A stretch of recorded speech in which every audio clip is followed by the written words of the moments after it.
Segundo o site Serasa, em 2024, nós tínhamos ali em torno de 73 milhões de pessoas endividadas e mais de 60 milhões inadimplentes. Lembrando que a diferença entre uma pessoa endividada e inadimplente é que a dívida ela pode estar em dias. Se você está devendo seu cartão de crédito esse mês para pagar no próximo mês, você já está com dívida. Agora, quando você está inadimplente, é porque a sua dívida está atrasada. Existe dívida boa ou todas são ruins? Dívida nada mais é do que aquilo que você está devendo para alguém, financeiramente falando. As dívidas elas vão se dividir em dois tipos, a dívida boa e a dívida ruim. Dívida boa é aquilo que você está devendo, mas que vai te gerar um retorno financeiro. Por exemplo, quando você tira um empréstimo para abrir um negócio, quando você tira um empréstimo para fazer um estudo que vai te gerar um retorno financeiro. Isso é uma dívida boa. Agora, quando você tira empréstimos para comprar um carro, para comprar uma casa, para fazer coisas que não vão te gerar retorno financeiro, nós dizemos que essa dívida é uma dívida ruim.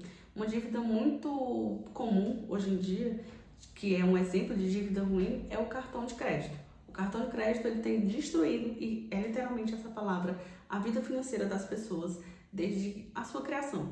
Mas com o passar dos anos, as pessoas têm mais e mais utilizado o cartão de crédito e com isso, essa dívida ruim tem se perpetuado.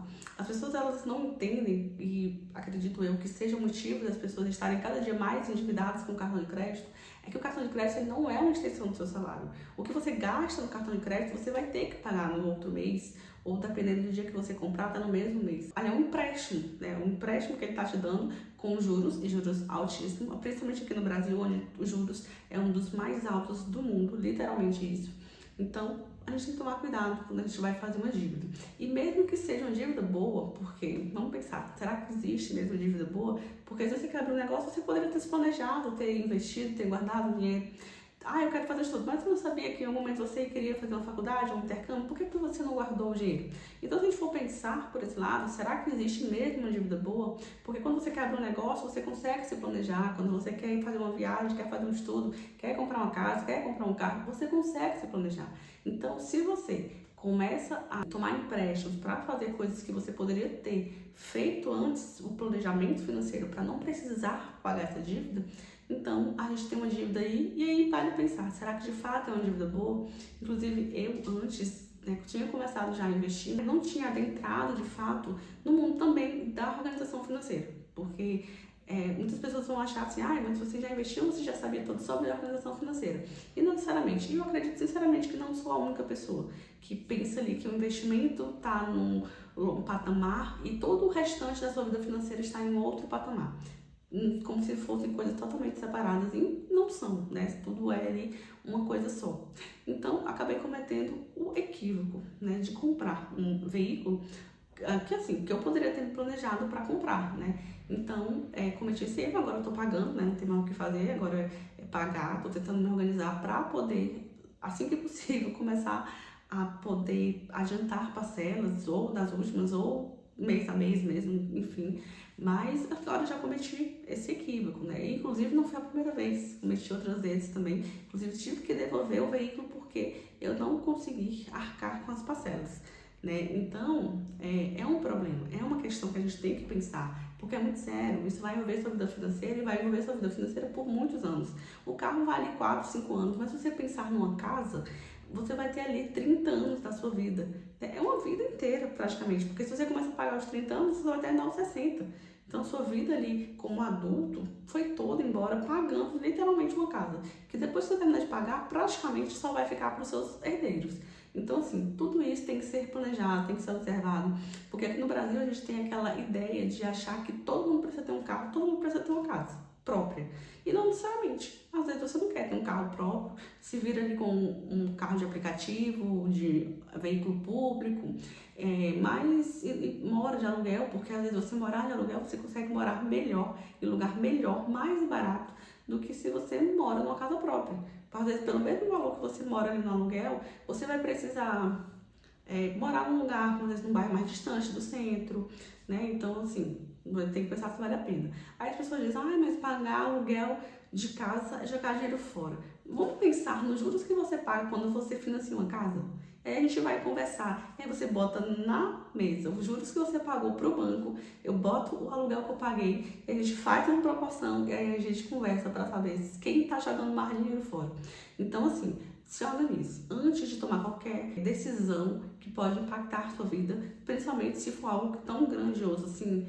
Pense, analise suas finanças, comece a se planejar. Vamos pensar, se você começa a investir hoje, começa a ganhar mais, fazendo renda extra ou no seu próprio trabalho, de alguma forma que você consiga, você faz isso por 5 anos, 6 anos, e aí você depois, se você der um valor bom ali para dar de entrada na sua casa, você já vai ter uma redução. Em vez de pagar 30 anos, talvez você pague 20, talvez você consiga diminuir as parcelas. Então, assim, tudo tem que ser planejado antes de você decidir o que você vai fazer, porque dívida na vida da gente, boa ou ruim, né? Se é que existe dívida boa, vai ter um impacto financeiro na sua vida, por menor que seja. Então, tem sempre que ser planejado. Um ponto muito importante a gente pensar é como que a nossa mente ela vai influenciar para a gente fazer dívidas. Tem uma coisa que eu já estudei sobre mentalidade, se falava sobre um merecimento, o quanto a gente acha que merece algo. Às vezes você está fazendo uma dívida porque você acredita que você não merece ter dinheiro na vida. Quando você tem dinheiro, você está gastando, porque quando ele não acaba, você não fica satisfeito. Às vezes, você pode dizer, nossa, não, eu tenho problema com gastar dinheiro, gasto em excesso. Às vezes não, às vezes você só não sabe ali o parâmetro, você acaba gastando demais porque você só acha que você não merece ter dinheiro, você não merece ter investimento, você não merece ter uma vida boa. Porque, me desculpe, alguém me dizer que tem uma vida boa e fez dívidas para isso é meio contraditório, tá? Uma pessoa que tem uma vida boa é alguém que tem de fato uma vida boa e tem dinheiro investido em vez de ter dívidas, tá? Então, assim, a gente tem que pensar o seguinte, porque, por exemplo, tem gente que coloca tudo no cartão de crédito, mas paga direitinho no outro mês. Eu pago água, luz, internet, comida, remédio, enfim, plano de saúde, seguros, tudo no cartão de crédito para ficar mais organizado e aí todo mês eu pago. Ok, eu particularmente atualmente eu faço isso, eu coloco a maioria das minhas contas inclusive que eu pagava sempre no débito antigamente, tudo no cartão de crédito. Toda semana eu organizo uma planilha com o cartão de crédito, porque o restante é tão pouca coisa que não está no cartão de crédito que eu nem preciso literalmente colocar numa planilha. Eu coloco só o cartão de crédito porque é de fato que eu preciso estar ali o tempo inteiro controlando. Porque eu também sou uma pessoa em evolução quando se trata do cartão de crédito. Eu digo que eu sou só por hoje. Só por hoje eu não vou gastar com isso porque eu não preciso, só por hoje. Enfim, no tanto que nos meses que eu não faço a planilha semanalmente, eu acabo gastando demais, porque eu perco o controle. Então, assim, eu tenho que me controlar, eu tenho que visualizar, literalmente, o tempo inteiro, pra não cometer esses erros. Eu queria ser igual esses gurus aí da internet, que tá tudo certo, a vida financeira deles é maravilhosa. Eu, infelizmente, sou um ser humano normal, que tô em evolução com relação ao meu dinheiro, porque eu passei a vida inteira acreditando que dinheiro era pra ser gastado. A gente vai morrer mesmo, sabe? Mas aí, velho, tu vai morrer, não tem dinheiro nem pra comprar um caixão, sabe? Então, tudo isso tem que ser analisado. E às vezes, como eu disse, é uma questão só de você olhar pra si e pensar, eu mereço ter essa vida melhor ou eu não mereço ter essa vida melhor? E aí a gente tem que pensar, porque a mídia, os bancos, às vezes as pessoas ao nosso redor, todo mundo tá ali o tempo inteiro incentivando, dizendo pra você que você precisa ter dívida. Que ter dívida pra comprar o seu carro, ter dívida pra comprar a sua casa. Você não tem casa própria ainda. Você ainda não comprou o seu carro. Você preferiu comprar um carro mais barato. Esse carro não sei se ele é tão bom. Por que não comprou o carro tal? Sabe? Então, tudo isso você tem que pensar, porque as pessoas estão o tempo inteiro ali. Uma coisa que eu aprendi nos cursos, muitos vídeos, livros que eu já li, é que você não pode escutar conselho de quem não tem o que te aconselhar naquela área.